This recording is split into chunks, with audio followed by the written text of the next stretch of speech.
The second book of the Chronicles, chapter 1. And Solomon the son of David was strengthened in his kingdom, and the Lord his God was with him, and magnified him exceedingly. Then Solomon spake unto all Israel, to the captains of thousands and of hundreds, and to the judges, and to every governor in all Israel, the chief of the fathers. So Solomon and all the congregation with him went to the high place that was at Gibeon, for there was the tabernacle of the congregation of God, which Moses the servant of the Lord had made in the wilderness. But the ark of God had David brought up from Kirjathjearim to the place where David had prepared for it, for he had pitched a tent for it at Jerusalem. Moreover, the brasen altar that Bezaleel the son of Uri, the son of Hur, had made, he put before the tabernacle of the Lord, and Solomon and the congregation sought unto it. And Solomon went up thither to the brasen altar before the Lord, which was at the tabernacle of the congregation, and offered 1,000 burnt offerings upon it. In that night did God appear unto Solomon, and said unto him, Ask what I shall give thee.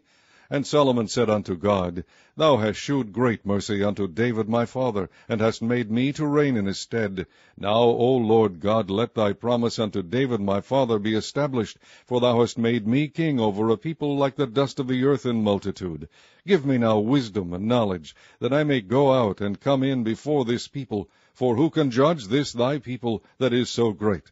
And God said to Solomon, Because this was in thine heart, and thou hast not asked riches, wealth, or honor, nor the life of thine enemies, neither yet hast asked long life, but hast asked wisdom and knowledge for thyself, that thou mayest judge my people, over whom I have made thee king.